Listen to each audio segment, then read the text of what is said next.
Hello and welcome to another DF Direct Weekly, our weekly show where we talk about our content, the news of the week, and answer questions from our Patreon subscribers. There's a lot to talk about this week, and I'm going to go right into it and introduce my friends and colleagues, first starting with the boss himself, Richard Ledbetter. How you doing there, Rich?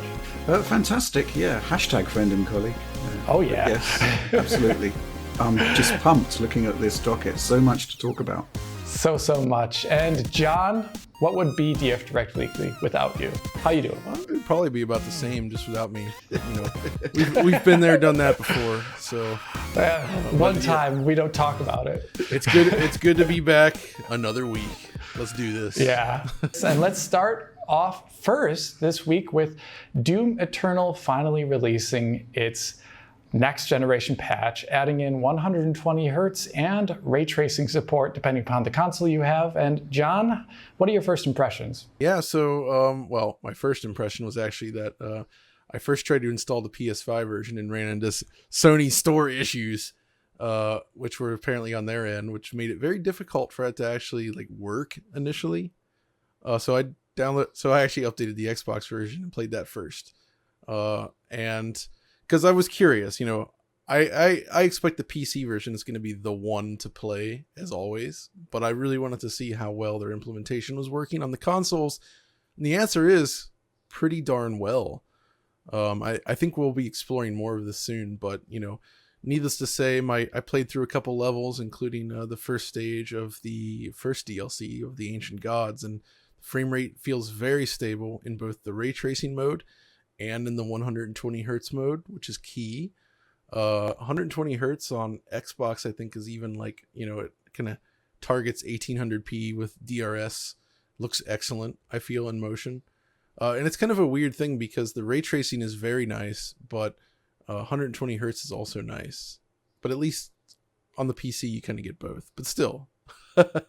Yeah, this is something I'm going to be covering in a video looking primarily at the PC version, but I'll sneak in bits of the PlayStation 5 and Xbox Series X to show off what the differences are on PC and kind of show differences between the packages and things like that. And so far, my first impressions, just going through the PC version, is that this is an awesome update. It also adds in DLSS, which it's doing a lot of work in this title, to say the least, but I'll be covering more in that in the video, and specifically focusing on, at least at one point of it, how to tweak the game to make it look even better, as well as checking out some of that 120 hertz RT frame rate mode, see how far we can push it.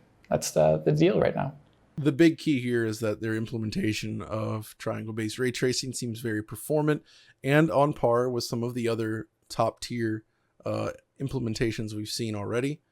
It's neat that they kind of went back and re-arted a lot of stuff. They made a lot of tweaks and changes to the materials to fit this new mode. So it's not just, fudging it to make it work with the original exactly as it was. They actually really did spend time on this, and you can tell. So I feel like it's a really impressive update.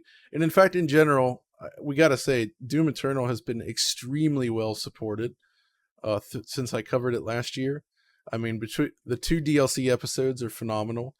They've continued to patch it and add features, and it was polished on day one, but it's just absolutely packed right now. And I really gotta hand it to these guys. They did an awesome job with this title. So I think just from my perspective, it's ray tracing, 60 hertz. No real compromises. And again, speaking in the past, we just never would have even considered that possible. Go back to 2018, we were kind of blown away just by RTX happening in the PC space. And of course, the consoles were actually in development at that time. So, in terms of the scale of the ambition from the platform holders, and also just in terms of the way that developers are actually pushing the hardware. And to be honest, I haven't seen your content yet, Alex, apart from a few screenshots. But obviously, PC is able to scale way beyond what the consoles are doing. And that's the other thing I really like about this technology, is that, the scalability. If you go back to kind of, looking at console ports to PC, the last generation, you get frame rate boosts, you get resolution boosts, but very rarely do the features actually scale. And that's not the case with ray tracing. You can really push it. And obviously you've got the accelerant of DLSS as well. Yeah, it's going to really cool to show off in the video just how far we can push it. Like I said, amazing stuff, and I can't wait to see what id is doing next, given this really great start into the generation so far. But let's move on already to the next topic. So a kind of surprise release of hardware is the Ryzen 4700S. And wait a second, did you guys just hear that?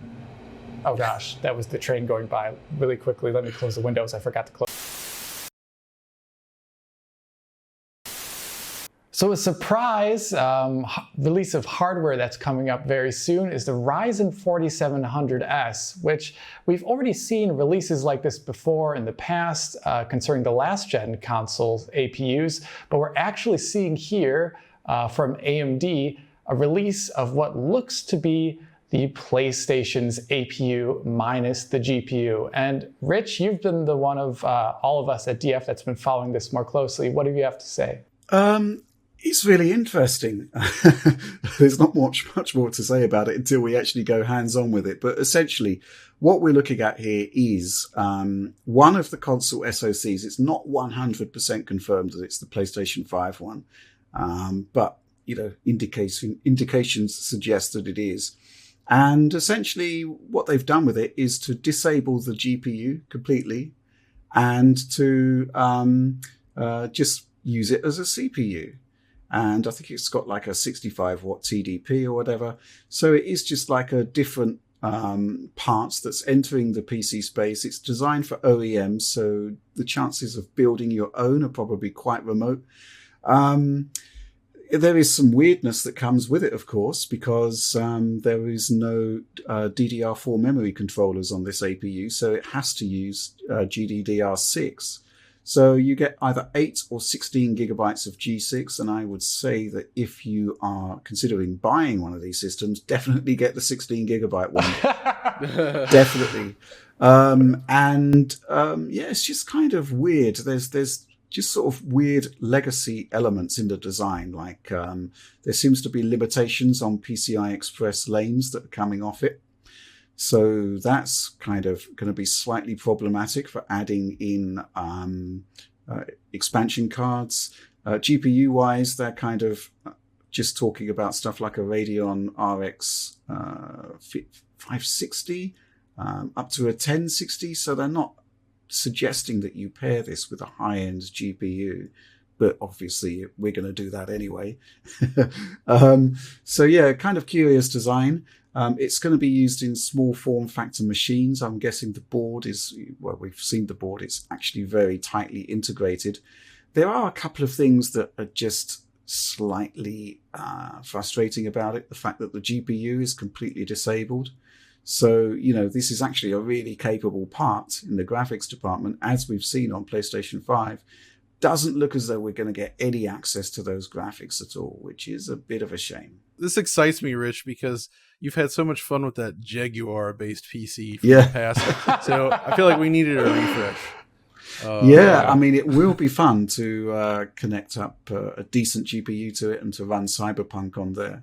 And just to see how that runs using PC code versus, the actual PlayStation 5 version running under back compat.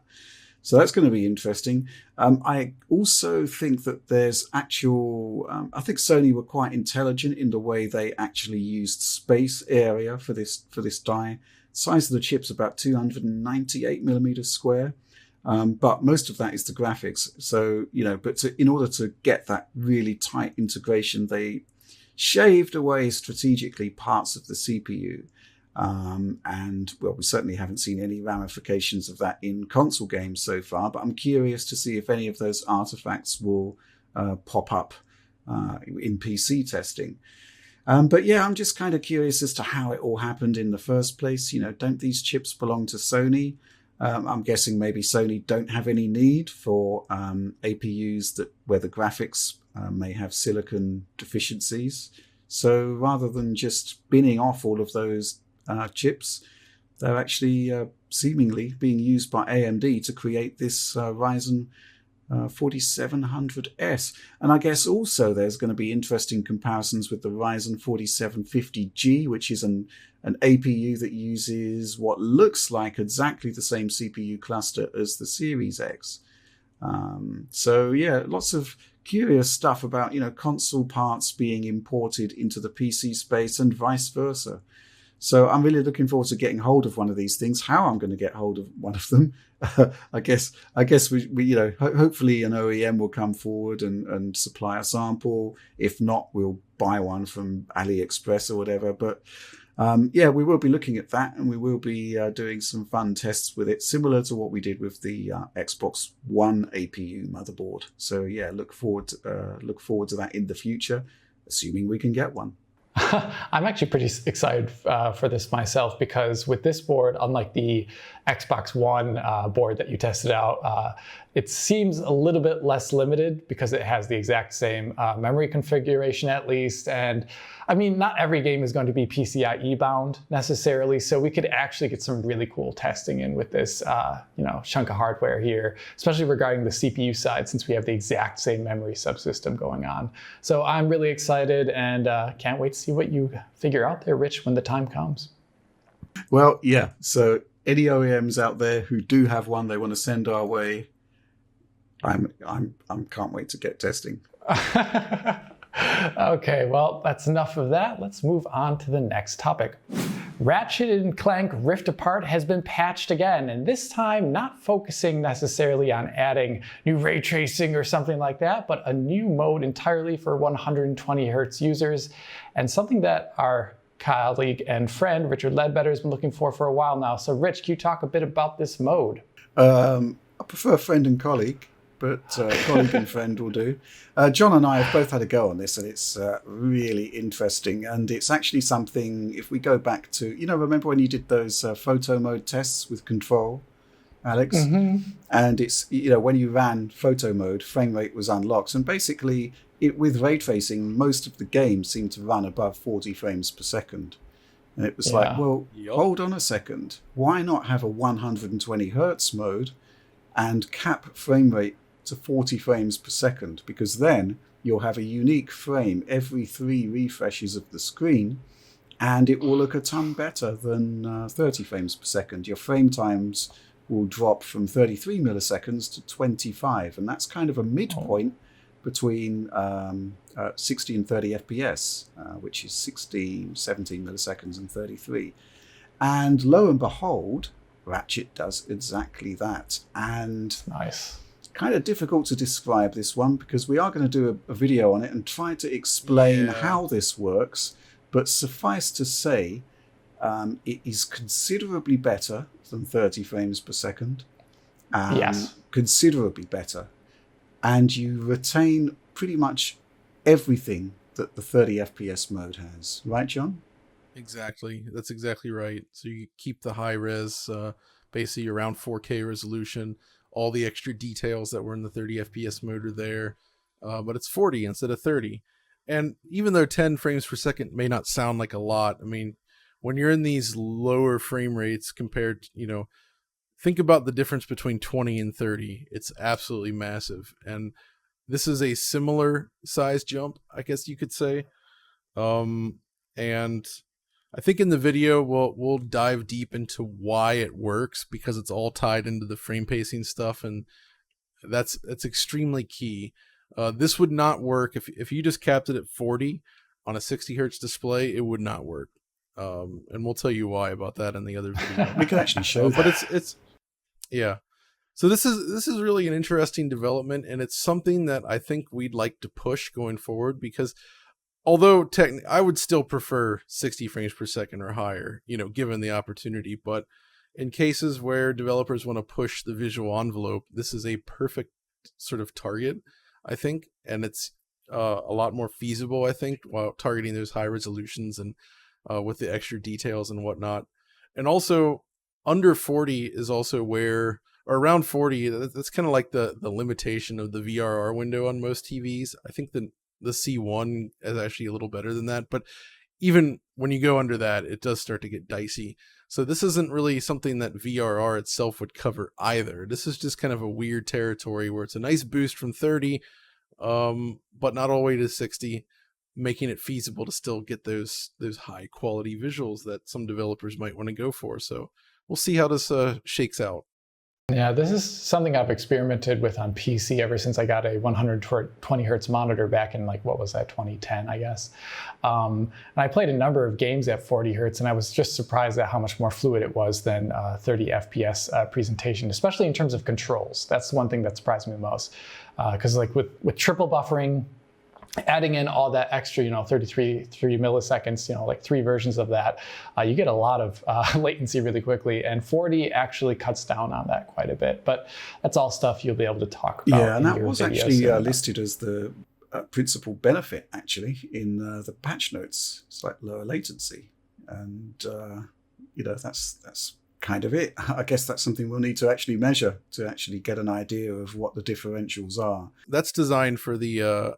if you're in the performance mode and you enable 120 hertz, they're basically reducing input latency by about 8.3 milliseconds. So that's what it's about? Oh, okay. That's the idea at 60. I guess that's really all we'll have to say about that topic until the video comes out, which should be soon enough. And let's roll on to the next one. Begun, the acquisition wars have.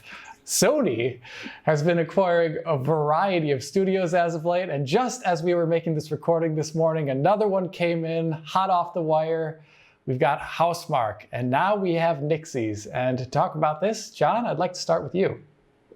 Yeah, so, I mean, before we talk about that, I should note, Nixxes, they're Dutch. Philips is Dutch.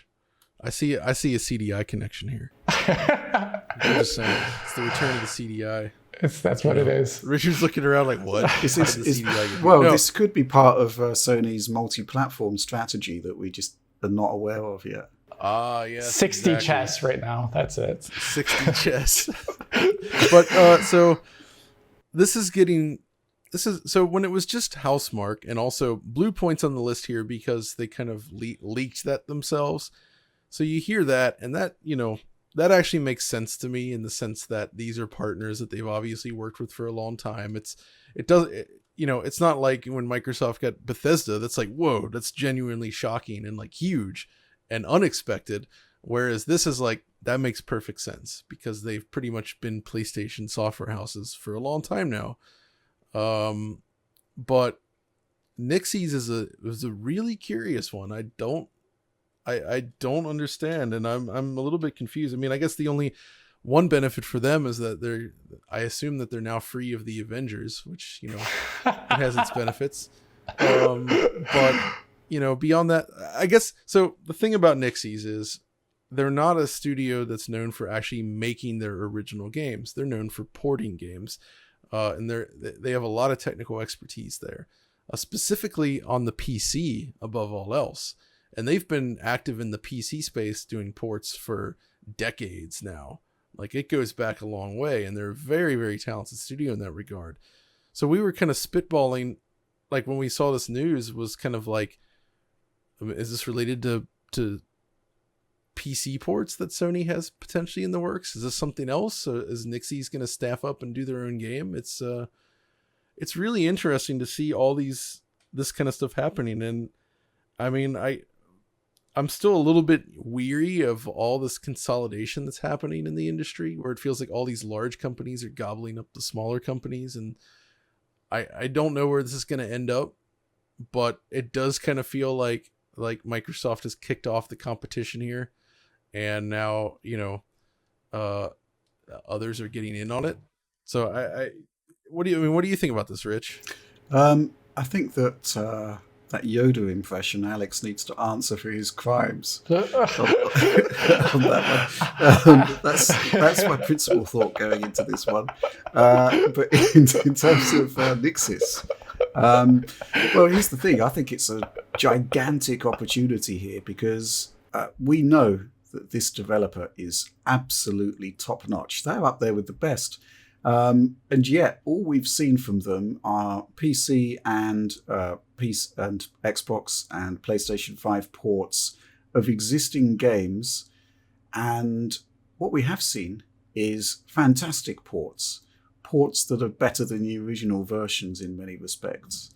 And I just really want to see. I mean, this is a stupendously astute acquisition, in my opinion, because their technical prowess is without doubt. Sony really do need somebody on board who can really do very decent PC ports, because Horizon kind of went really badly wrong, and perhaps it was the choice of partner studio that played a part in that. What you need is somebody who can really do justice to those first-party ports. They can do that. They could do their own games. I have no doubt about that. If if Sony wanted to deploy them doing that, sky's the limit. Really, they know the PS5 inside and out. They know how to do everything. So why not, acquire that studio and really give them a chance to shine? And I think it's just an absolutely brilliant acquisition. And Sony's loss, I think, is very, very much... Sony's gain is very, very much Square Enix's loss. Because they're kind of like the unsung heroes for Square Enix, in my opinion. And so, yeah, a very, very astute acquisition. You mentioned Horizon, though, and that Guerrilla is also, of course, a Dutch studio. So this kind of, I wonder if they increase their working relationship there more naturally, just by virtue of being in the same country. Yeah, I don't know. I think there's no doubt that the acquisition is brilliant. The question is how the studio is going to be deployed, and fundamentally, I think that they've got a lot more to offer than doing, ports of Crystal Dynamics games and other Square Enix titles. So I'm really interested to see what they're going to be coming up with. And it's a really interesting purchase, totally out of the blue, unexpected. I mean, the other ones you could easily predict, but this one targeting a single studio from a single publisher, I think that's really fascinating. I can't wait to see where they go next with that. Yeah, I'm just curious now who's going to port Guardians of the Galaxy to the PC. I mean, I expect that's probably done already. But yeah, we should also comment though on Housemarque, which is confirmed, because this is one that I think is actually really good for the developer, in the sense that we've heard some rumblings that Housemarque has had some difficult times over the years. Things didn't always go that well with some of the games that they produced in terms of sales, even though the games themselves were excellent. And Returnal, I think, did fairly well for them, and I feel like this is kind of like their chance to kind of double up their efforts and really sort of reform and become better than they were before. Like, they have the support now that they might have needed in the past and potentially didn't have. So I really hope that this goes well for them. This is interesting for me because I only had Housemarque contact basically through their PC ports and most recently with Returnal.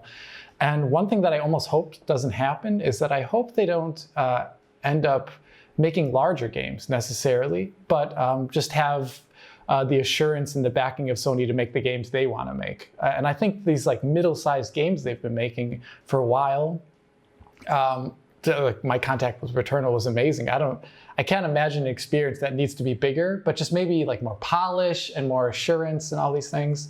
Returnal was a lot bigger for them, but it was like them sort of channeling their expertise in other areas and bringing it into a different sort of game. And I feel like that might represent their kind of future. It's a good place for them to be, I think. Right. That's for sure where I hope I think they are, on the one hand, having financial stability is going to be great for that studio, because I think, they've been quite public about the struggles that they had. I mean, Resogun was a huge hit on PlayStation 4, but beyond that, none of their titles really seemed to find an audience. And in some cases, I think particularly the one that stands out being Nex Machina, the fact that is awesome, it's an incredible game. The fact that it didn't really set the charts on fire. It kind of presented a bit of an existential crisis for Housemarque. And to actually see that Sony have, first of all, funded Returnal, and I think they've had a great return from that. We don't know the sales. They've had a returnal on They've it. had a returnal. Yeah. Returnal. I think, we don't know the sales, but certainly from the critical perspective, it's just been awesome. And, maybe there's stuff that Sony brings to the party in terms of ensuring that their titles are sort of guided towards finding an audience without losing the core identity of the studio. I think it's a big, big opportunity. And I think the Bluepoint situation, I mean, it is a no-brainer, really, when you think about it. Demon's Souls remake, incredible. Everything that they've done, really, right down to Titanfall on the Xbox 360 was an incredible port. Similar to, actually, Rise of the Tomb Raider on 360, which was Nixxes, I believe. Nixxes, yeah, it was. So, basically the concept of Sony acquiring Bluepoint and the Japanese Twitter, was it the Twitter account, basically attaching the wrong picture to their Housemarque tweet. It's just kind of mind-bending. But yeah, that is another no-brainer. It is still a relatively small studio, but they've demonstrated that they can scale up. They've demonstrated that they can produce AAA standard games. The technical prowess is there. It's another brilliant buy for Sony, basically. Perhaps, what I find quite interesting here is that they clearly, Sony doesn't have the budgets of Microsoft in its sort of acquisition kitty. They're not going to be dropping $7 or $8 billion on a Bethesda or whatever. There's not going to be a Bethesda. But Housemarque, Nixxes, potentially Bluepoint. These are game makers that excite me. That I'm really interested in seeing what they come up with next. I think that's as much as we can say about these acquisitions for now until we hear more about them in the future, and we'll be following them, of course. But now, next topic. So Konami teaming up with Bloober team? What is this about, John? It's a weird one, and I love that name, Bloober. It is fun to say, isn't it? So this is the developer that was behind The Medium. They did Observer and various other sort of adventure games. We enjoyed The Medium. I think it was a cool little game. So that launched earlier this year, and it looked really nice. So, but what's interesting is, and I think this kind of follows some rumors there's been rumors going around that they had something to do with Silent Hill, and that is still not confirmed. But what has been confirmed is, I think as they call it, a strategic cooperation agreement between Konami and Bloober team. Considering their background, to me at least, that seems like they would be working on something Silent Hill adjacent. And it's also kind of in line with what Konami had done previously with Silent Hill, post the Japanese original development studio, right, where they were sort of contracting out Western studios to create this stuff. But there's also still rumors of a Japanese developer working on Silent Hill as well. So maybe there's two separate games. Maybe they're involved together. Maybe it's not Silent Hill at all. It's actually tricky to say, but it seems, I would say for that small team, relatively small, I actually don't know the exact size, but this forming a partnership like this could be a big deal for them and help them sort of get the backing they need to actually like really pull off something more polished, larger scale, and really like take their craft to the next level, I suppose, because most of the games feel, you can kind of feel the budget constraints in there, which is not necessarily to knock them in that sense, but you can definitely tell. That's the way I kind of feel about it too, with seeing this. I have less investment in Silent Hill as a franchise, and I have less investment in Konami, since they don't really seem to make games anymore, from my perspective. But Bloober, on the other hand, I did actually enjoy the Observer. I did play it through. I like Observer a lot, actually. That one that has a really good atmosphere to it. Yeah, I like that one a lot. I think I liked the Medium less, and mainly because of its technical problems. It was hard for me to play through a game that had technical issues that I was not happy with. So I think any of these situations, like we were just talking about with the Sony acquisitions, where if this means more stable supply of money and greater resources and hopefully more time, so they're not having to just like put out games rather rapidly. That'd be great, and I'm really excited to see what they do, because I think if they have the talent there, at least visually, I think to pull off a game that could very much so interest me. It's interesting though, because it kind of feels like Konami's sort of edging their way back into games. I always have to wonder if the pandemic hit their health clubs a little bit too hard and their pachinko parlors, and they're like, well, we gotta do something else here. But people aren't playing pachinko anymore. I doubt that'll happen, but people love pachinko. But still, I'm cautiously optimistic, and I am curious to see, like, Konami does have a lot of valuable IP still, and I wouldn't mind seeing them sort of start to roll it out again, and maybe let some more capable developers handle things. Like, this was a long time ago, of course, but they handed Contra 4 for the Nintendo DS to, what's their name? It's the mighty. I gotta look it up real quick, because it just slipped my head. I'll read it. It's Way Forward, yeah. So, blanking during these things. But yeah, I mean, for instance, they did Contra 4 like many, many years ago, and that was with Way Forward, American developer. And, they had Hank Nieborg do the pixel art for it. It was a gorgeous game. It played extremely well. That kind of partnership could really work for a lot of their other IP as well.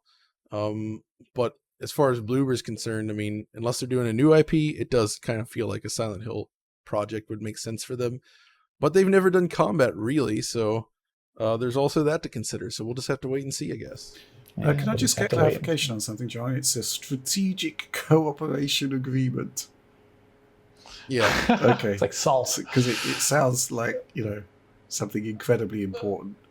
It does sound really important. It's like Konami, maybe they've moved on from 6-dimensional chess to 7th-dimensional chess. Who knows? 7th chess.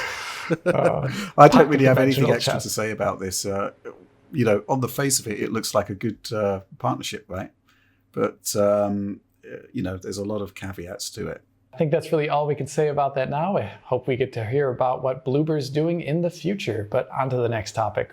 So rounding off our discussion of news items this week, recently on Steam, I believe, all of the listings for the Final Fantasy Pixel remasters, all the Steam pages were put out, and there was a variety of screenshots released for each of the remasters, and a lot of controversy surrounding them. And I think John's the one of all of us who've been following it most closely. So what is the controversy here, John? Well, so in the screenshots, we finally got to look at the UI.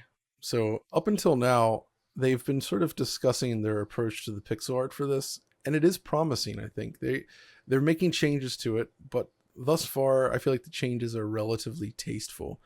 But part of a presentation of a game like this is the UI elements, from the dialogue boxes, the menu screen. You see the menu during battle all the time, the map, stuff like that. Well, they're making a similar mistake as we've seen in some of their prior attempts at this, and they've made some very poor selections in regards to the font rendering, the dialogue box resolution, things like that.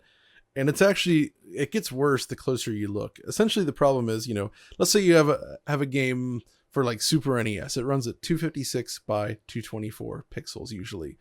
All the pixels are going to be evenly spaced out, the same size, whatever. That's how it's designed.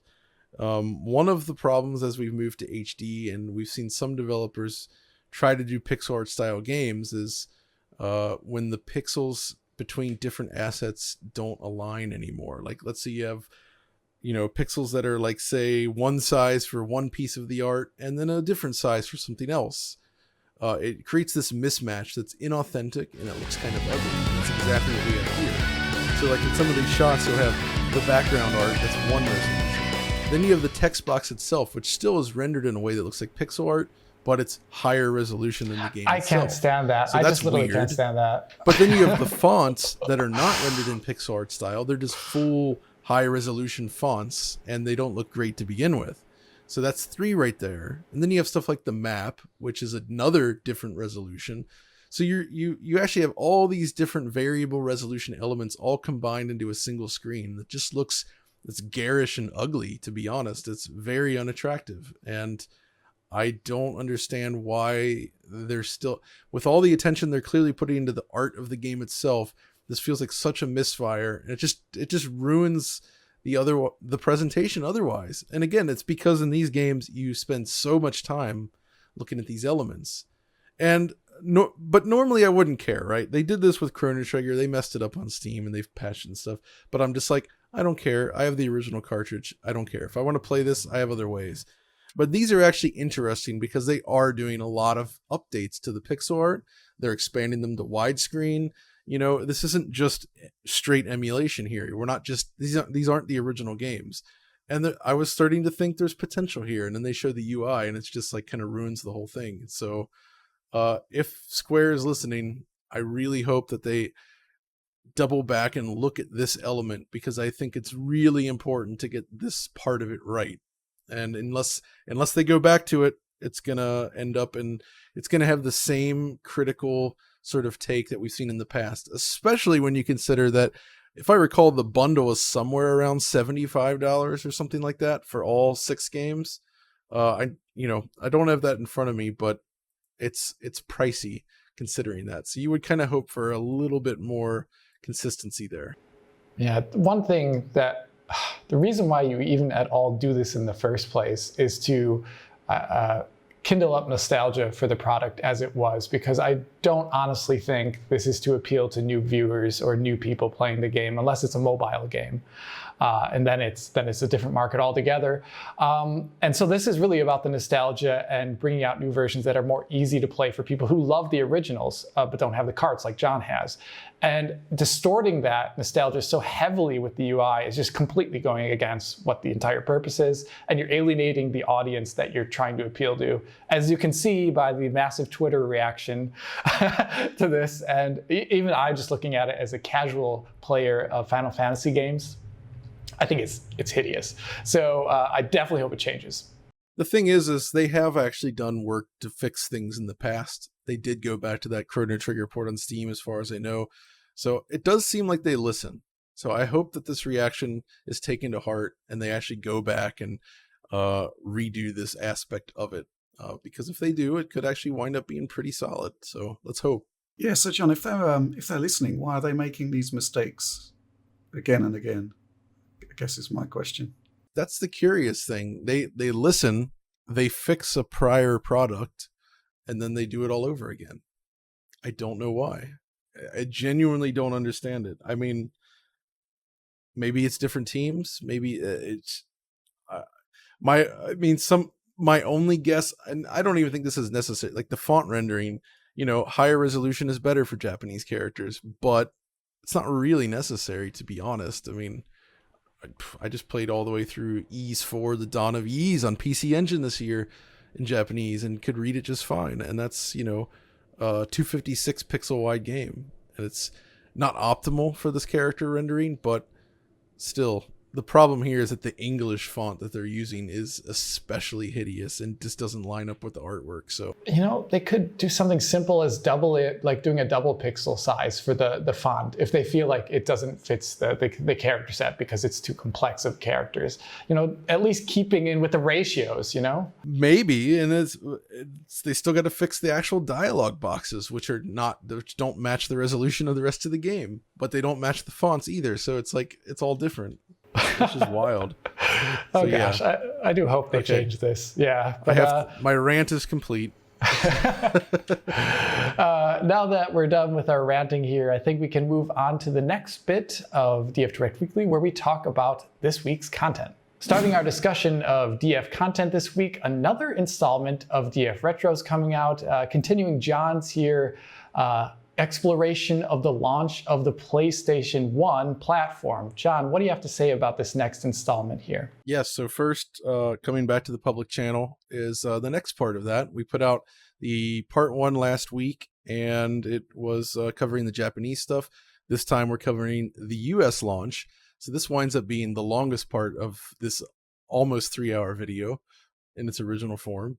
And yeah, there's a lot of good stuff in there. Just exploring all the different games and the history of its launch leading up to its arrival in the US. All kinds of good stuff. I hope people really enjoy that. The feedback was really nice on the first part of that. So, and of course our patrons saw it a while ago in its entirety. And it's thanks to them that such a long video can even exist in the first place, which ties into the fact that if you're one of our awesome patrons and you're watching this direct early, we also have the next episode of DF Retro coming out this weekend. So it's up on Sunday. And this one is less ambitious because we needed to do something a little bit more chill this month. It kind of ebbs and flows, if you will. But it's still going to be a long episode, and it's a weird one. We decided to cover the Super Star Wars trilogy on Super NES. And part of the reason, this ties directly back into that Shadows of the Empire episode, because in many ways, I feel like these are the prequels to that game. And in terms of the game design, some of the people that worked on them, there's a lot of similarities there. But Super Star Wars is really interesting, I think, in general, just as it has a lot of technical flaws, but what they were trying to do at the time in terms of retelling the story using all these different gameplay mechanics and concepts and changing between characters, going in and out of vehicles, having 3D sections, it was pretty impressive, I think, when it hit.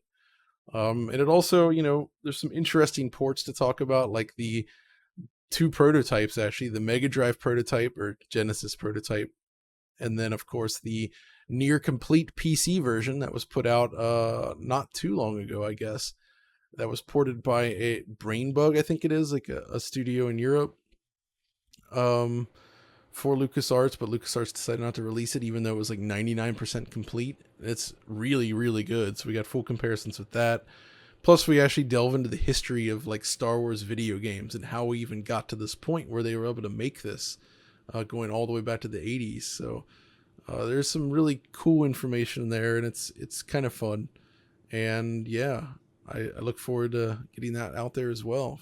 And we already have the next few months planned too, so it's rolling smooth. I've been looking at some of the screenshots John's been sending me between the various versions of the game, and I think always one of my favorite parts about, I would say from like the early 2000s, maybe mid 2000s a little bit, till the 90s and I guess late 80s, is that the version differences are so large at times where it almost looks like you're looking at a different game. And the story behind that, beyond the technical differences, is also fascinating as well too. And I think we're in for a treat here. I can't wait to watch, John. I'm just going to put in a big plug for the DF supporter program in general. Just to remind people what we're doing here, because we're actually 2 months in now. And I'm just looking at the content list. Essentially, premium tier, we've delivered 16 or 17 bonus videos in 2 months, which is pretty big. Add in DF Retro, and you've had early access to those 2 big episodes, Quake and the Sony PlayStation launch. We've got currently on early access there, revisiting the Wii U at E3 2012, Nintendo's last press conference, which was really good. That was a fun one. That'll be going public at some point pretty soon. The DF Retro Corner, DF Retro Q&A. You've done a DF Retro live stream, the DF Retro pickups. And just general early access to a lot of our standard content. And because of all of this stuff that's happening behind the scenes to most people in the supporter program, it kind of, a lot of it feeds back into the main channel, which means that, we're putting out more videos basically than we ever have before. But if you want to be involved, if you want to support all of this, then patreon.com/Digital Foundry. And check out what's going on there. There's basically new posts there virtually every day. And DF Discord, of course, people just pop up, ask us questions. We're there. We're talking to our audience. This is what we want. We want to build this really positive community. And so far, 2 months in, I'm loving it. Yeah, it's really useful for me to just making videos, because I talk with people there who are very passionate PC gamers and have a passion for graphics technology as I do. And for example, in the most recent Doom video, I'm just working on it right now, and I was just, one of the members contacted me and told me a bit about switching out the DLLs for DLSS to enhance image quality, or just looking at that. And they were doing some of this testing essentially with me to figure out what was going on. So this is, stuff otherwise, really where I fun, might yeah. be sitting, it's, this interaction really helps our video content to make it even more accurate at the same time. So it's awesome stuff, and I hope people do consider joining our Patreon. And of course, Biomutant. When? Every day. Gosh. Speaking of other content, though, and awesome stuff, John, you have an interview that's up on the channel I just recently saw. I have yet to watch, though, unfortunately. So could you fill us all in about what this interview is about? Oh, yeah. I mean, that's kind of continuing. We talked to MVG recently, and we also had an opportunity to talk to Joe Modeleski from Limited Run as well, to sort of get more insight into what they're doing over there. And, it's interesting because we know those guys, so it was nice to have them on again.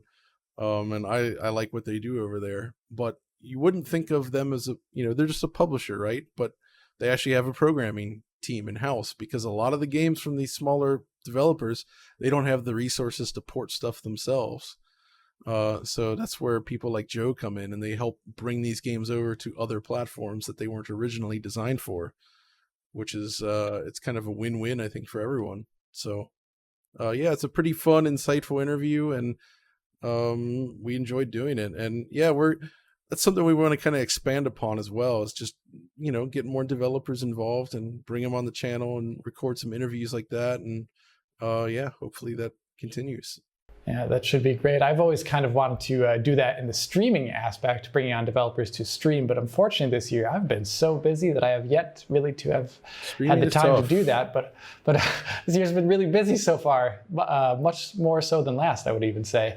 But yeah, awesome content. Can't wait to watch this video, John. But now let's finish off our discussion of DF content and move on to our weekly Patreon Q&A session. Okay, our first question here is from a person named Nolasco. I presume that's a pseudonym. If not, I'm sorry.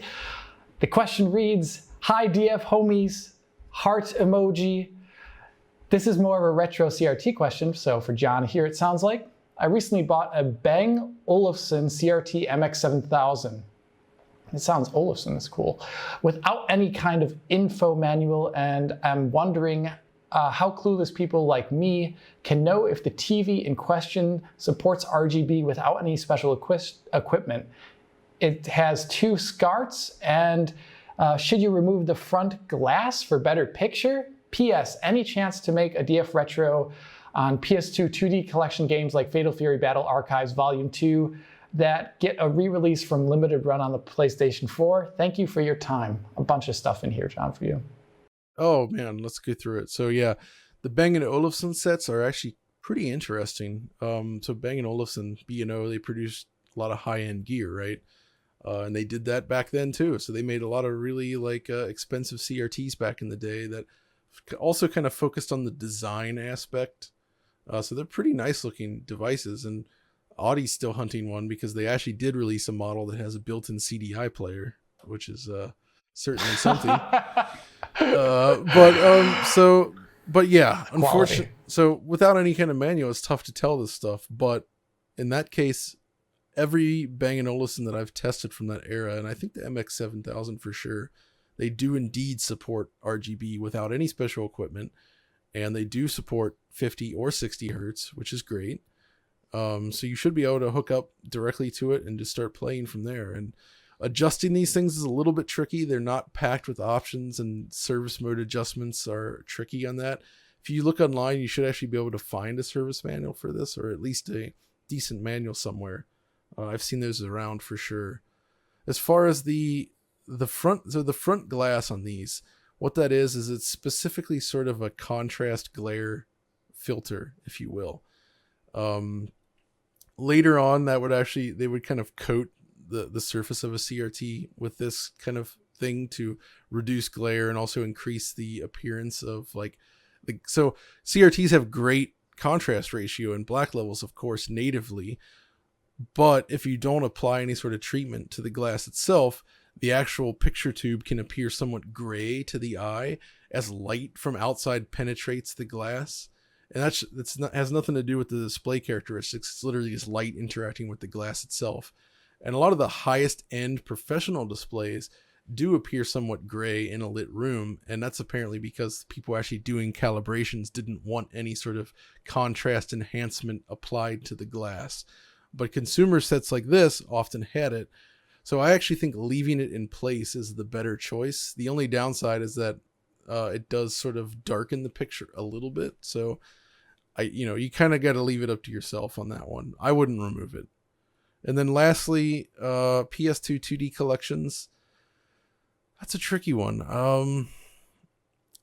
I wouldn't necessarily specifically make a video just on that per se, but if I were to cover some of those games where the collection includes the game in question, then I would definitely cover it. So I think that answers most of it. It definitely does. Thanks for that, John. Okay, so next question here is from Oliver McKenzie. And it starts with a statement, ends with a question. Games are primarily visual, comma, and the way a game looks and animates in response to player input is critical to how a game is enjoyed. I don't think many people would argue with that. Does the popularity held distinction between gameplay and graphics ever bother you? Or do you think the concepts are easily separable? I think it's so weird one. I actually think I have some good arguments. I thought about this a lot. I think the best games deliver attractive visuals and tight gameplay on top of it, and you can absolutely combine them. I think it's really important, and this especially is true with like things like animation, like the way things look when you move, even if it's simplistic, is really important to like capturing the feel, and the feel of the core gameplay is critical. I mean, if Mario was very poorly animated, it just wouldn't work. But at the same time, I think it is possible to kind of move the needle in one direction and the other and actually separate them. And sometimes it can still work. A good example of this is something like the original Deus Ex, which I think is a fantastic game. But you actually look at it, it wasn't unattractive for its day, but the animation is really bad. And the game itself feels very, very janky to play. Or even more so, like some of the older Bethesda games. Like you look at Morrowind or even like Daggerfall, like they had some impressive elements, but in general, the way they move is very, very, very poor. But they did enough in the other direction that it was still enjoyable. So it's kind of like you kind of got to strike that balance where, you can either do insane visuals, poor gameplay, amazing gameplay, poor visuals, and it can still work. But I think the best of the best tend to deliver both. Yeah, that's pretty much John said it all right there. I think just conceptually, you can, of course, as concepts, separate them. But as soon as you start interacting with the game, graphics and gameplay mix together, because John was just talking about the animation of Mario being so important, or the animation in general. But like when you, for example, in a first-person shooter, if you shoot a gun, it has to have some level of satisfying visual element to it. Or in an RTS game, when you command a unit, it can't just not say anything and be completely quiet. The audio feedback from the game, like the characters talking with you, all these little things are part of the audio-visual aspect of a game, which makes its gameplay at the same time. But I think, like John was just exactly saying, there's going to be games that appeal to me very greatly, even though I think they are graphically weaker, just because the gameplay strength overwhelms any of the shortcomings. I think it's really important to understand that when we talk about good graphics, that doesn't mean necessarily technically advanced graphics, right? You can do so many things with like recently, I would say you look at like the Switch conversion of Virtua Racing or like Hot Shot Racing. It's very simple, flat shaded polygons. It's gorgeous the way it looks in motion, but it's not technically advanced. Or even like a 2D sprite game, for instance. These days, there's nothing technically amazing about it, but you play Sonic Mania, it feels and looks amazing to play. The graphics are nice, they're attractive, but they're not like advanced. So there is still that distinction there. It's not just about technology. Or, Crysis. We talk a lot about Crysis, right? Crysis is actually, I think, a great game. It's not just about the graphics, but the way it feels is important. The mission design, everything kind of comes together in that. Or one last one I would say is Turok Dinosaur Hunter from '97. It's pretty dated now, but you look back at what most shooters were doing in 97 and you realize the thing that Turok had was this gameplay feel, the movement of the camera, the sway of the gun, the frames of animation used for firing the gun, the way enemies react to each shot. This stuff was really just so satisfying. It feels great.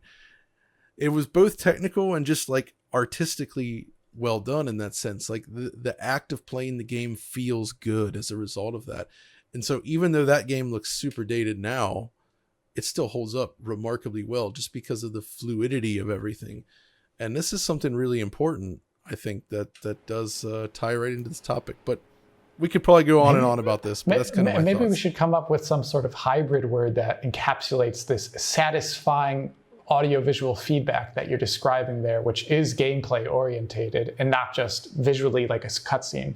Maybe we need to coin a word there. It almost kind of ties into, I remember Miyamoto saying so long ago that when they made Ocarina of Time and N64, they included that roll that you could do, so that when you're running across these large spaces, you just have this thing that you can do with Link just as you move. It doesn't add that much, but it looks cool. It feels good. You know, it's just little touches like that that make just the act of like manipulating the character feel better. And that stuff adds up, and that tends to make games feel more satisfying to play overall. I do like that kind of stuff. I'm reading the question. I still think it's a bit weird because I don't think a game developer, when they're producing a game, has a distinction as such between gameplay and graphics. This is more like post-release, I feel. Like the way they're viewed critically, not what the intent is, right?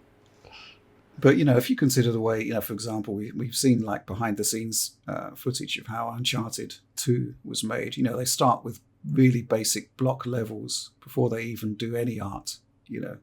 So you could say at that point, the focus is on the gameplay, and they kind of just assume that the graphics are going to happen. But the question is just kind of weird to me because, you know, in the development cycle, nobody's, unless it's like a really small developer or whatever, or there is a specific game objective that they want for the project, that they're not really separating gameplay and graphics. I do think it's important to like, as far as I would see it, you know, I would imagine a developer would kind of have a grasp of, okay, these are the resources I'm going to have. This is the kind of budget I have to play with. You know, we know what we can do with this. And the difficulty is like, this is the target we want to hit. We're here. How do we get here in a way that's like realistic and achievable? And you won't hit that target right away. That obviously is what takes time. But you said like Uncharted 2. I mean, they knew what they could achieve within like a ballpark. And so they started from a place and they worked their way there. I would hope then a smaller developer would be like, well, we obviously can't do all of this stuff. So that's not factored into the base design from the beginning. And it's more like, here's the path we're going to try to take. We think we can get to this. This is what we're going for. And taking all that into consideration, try to make something fun and beautiful within those constraints. And then that's the thing that doesn't always work out.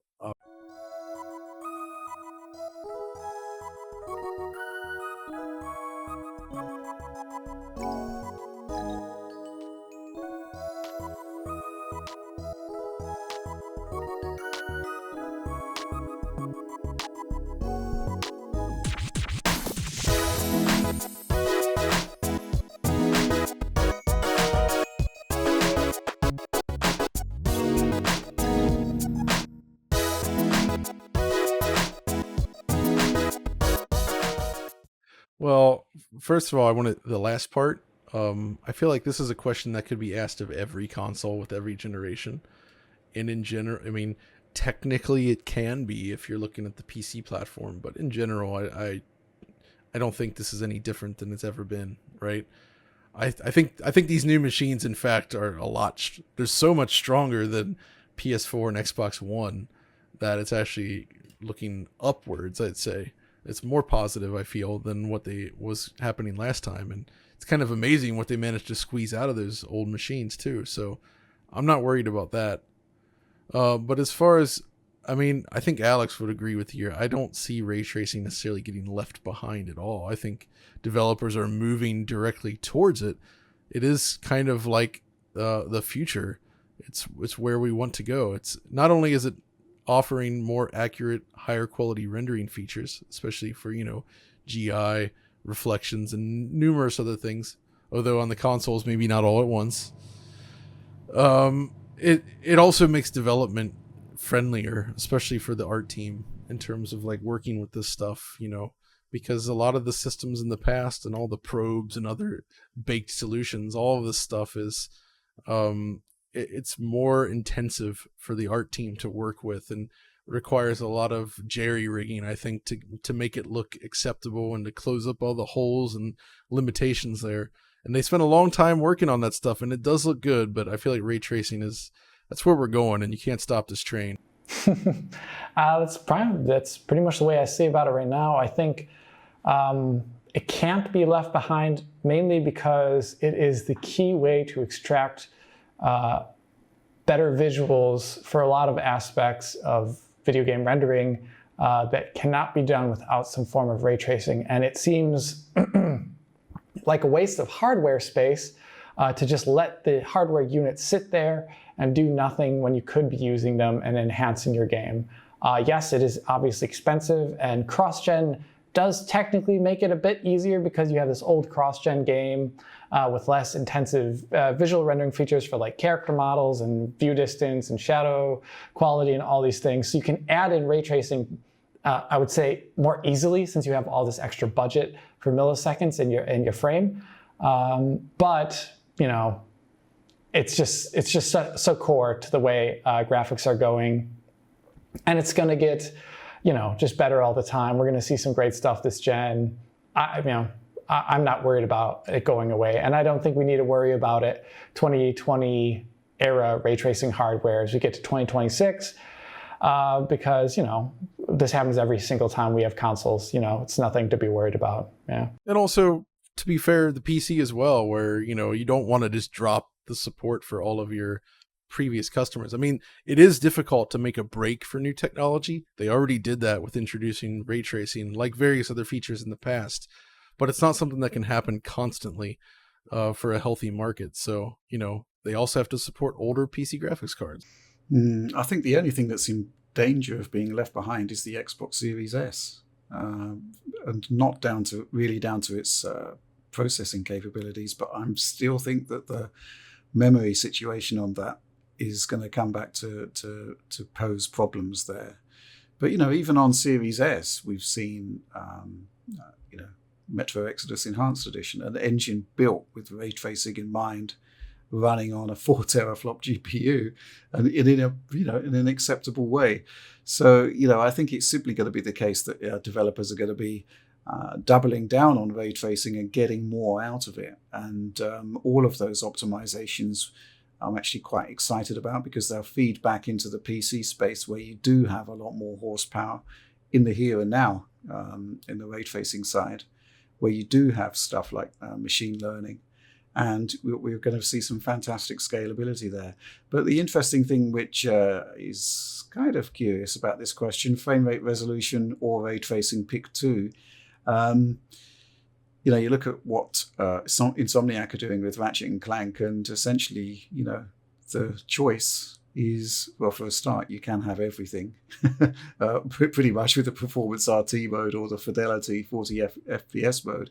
But the point is that the choice is there for the user. And I think that's something that's been a really positive move forward with this console generation. Move on. Next question. This one from Paul Kalamata. What title do you guys anticipate being the next milestone in bleeding edge video game graphics in the near future, and why? John? All we could say is you look at, there's a lot of very talented studios that have yet to dive into or actually release a next generation project, right? So we'll be having our eye firmly planted on these studios, I think, going forward. Especially those that have left behind the last generation of consoles. I think we haven't seen it yet. I really do think the next Avatar game that's coming out, based upon what they've said so far, is going to be pretty damn awesome.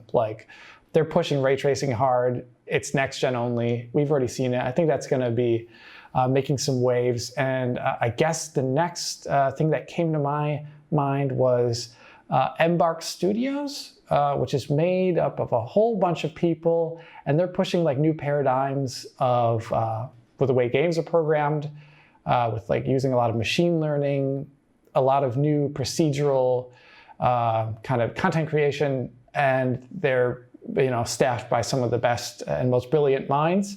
So I think whatever they're going to put out, whenever that may be, is probably going to be really great looking. So those are just things that kept in my mind. But there's a ton of games that are going to be amazing looking. Well, I think the thing about the question here is, he specifies the near future. And if it is the near future, it's got to be games that have already been announced. So, but I still think the point stands that you'll be looking towards the studios that have historically delivered those games, that have elevated the visual arts. And I suppose if we're looking at the near future, the game that excites me the most from that perspective would be possibly Forza Horizon 5. That looked absolutely amazing. Thinking about that, one thing I saw this week with Forza Horizon 5 is that they announced that it has weather that's based on, however you would describe it, like location more than anything else, where it's like you can actually see, for instance, a storm arriving in the distance and then drive across the level and arrive at the storm. I wonder how they do that. Which is, I don't feel like we've seen this before, really. I mean, the thing is, I'm really wondering how they do that, because they use photo skyboxes, and they still do. I have no idea how they're doing that. Well, we'll find out. It's pretty interesting. So I think that's really all about that. We can't really add too much to that question. Yeah, I think in the very near future, I have got to see that console port of Flight Simulator.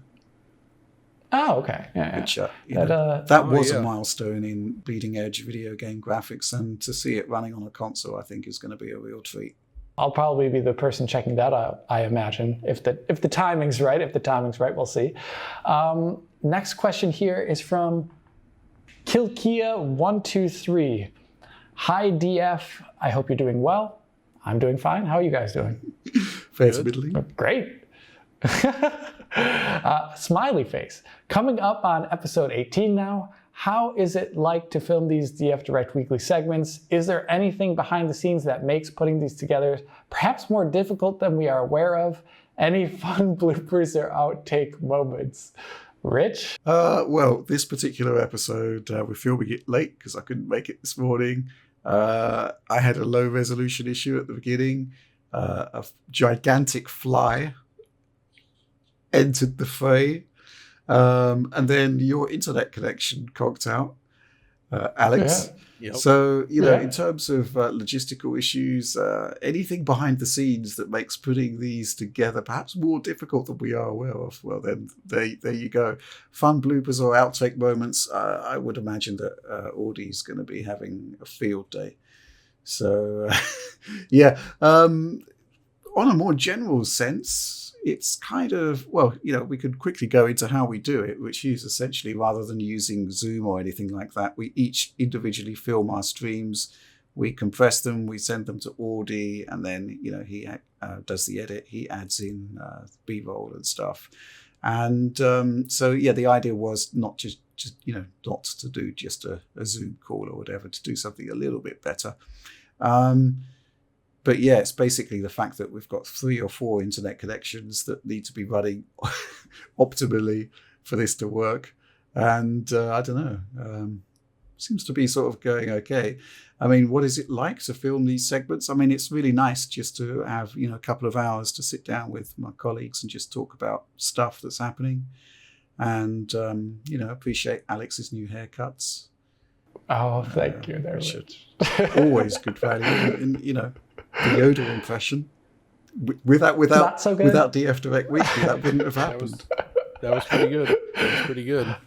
Just from my perspective, talking about these, one thing that, having Audi come on and working on this and working on DF Retro has meant a less pressure for the rest of us to be producing in general, just because, we want to fill out the weekly slot schedule on YouTube.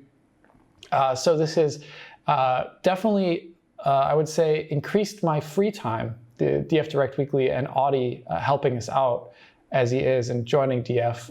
As part of that too, at the same time, to do a DF Direct weekly means sitting down during the day and making sure you look all right and making sure you have something interesting to contribute and not just kind of moaning every single time someone says something. I know people think I do that, so you do have to have your wits about you. So there's a little challenge there. Any comments, John, about DF Direct Weekly? Oh, it's pretty fun, I'd say. I mean, it's a nice thing, and at first, we've always had trouble in the past sort of keeping up a regular thing like this, so I'm very happy that we finally pulled it off, and it's actually going quite well. Again, thanks to Audi editing this stuff for us. I think the one element of dread is that we film this on Thursday morning usually, and sometimes you get to Wednesday and we're putting the docket together and there's nothing to talk about. And he's thinking, oh no, yeah, that can be slightly problematic. But yeah, the Q&A is always fun, which kind of leads us on to the final question, which is I don't really know what to make of it. John, I'm just going to pose it to you. Lichdom Battlemage? From Dog Type? Yeah, from Dog Type. Yeah. I mean, it's not a bad game, really. It was just the performance. I mean, it was funny because we'd never seen performance that low on PS4, Xbox One. But honestly, if you load that up now on a Series X or a PS5, I think it's pretty much just locked 60 FPS now. Yeah, it's I mean, it's meme worthy because of what happened back then, but the game itself is actually not bad. I played it on PC. No, it's quite okay. It's quite okay. It's the only anecdote I remember from that was like I posted that content 2016, and then I went to E3 that year, and Maximum Games had a booth, and I just kind of wandered into the booth to see what was there, and I started fiddling around with the game, and then one of their guys came over and said, "Oh yeah, look at this, cool! You press this button, you do this," and then it kind of dawned on him very shortly. It's like, wait a minute, I know that voice. Oh no! And he remained polite, but I could tell there was this realization where he's like, "Oh wait, okay." I think this is the guy who translated. They did fix it. Yeah, that's the point. They did fix it. It's not exactly a maximum budget studio, is it? And they did turn that game around. So props to them. And they did it, man. Back compat 60 FPS. It's the PC experience. Just some sheer brute force. I do recommend people check it out if they can. I think the PC version is pretty great. Actually, not bad. It really isn't. It's not a bad game. Yeah. But it's hard to end an episode after such an amazing game like Lichdom Battlemage. But I think that comes to the end of this DF Direct Weekly. All things must end, unfortunately. But thank you everyone for joining me today on DF Direct Weekly. It's a pleasure. But of course. Yeah. And if you did enjoy this video, please do hit that like button and subscribe to the channel. If you're already a subscriber, hit that little bell in the corner, somewhere here, I imagine, where you can get instant notifications every single time Digital Foundry posts a video. If you want to ask a question that we answered today, for example, in this DF Direct Weekly, join our Patreon to get years worth of our content available on high quality for download, and our Discord, as well as a bunch of behind the scenes kind of stuff. If you want to talk to us, well, here is our Twitter handles. And as always, this is Alex saying Auf Wiedersehen und Auf Wiedersehen from The Fly as well.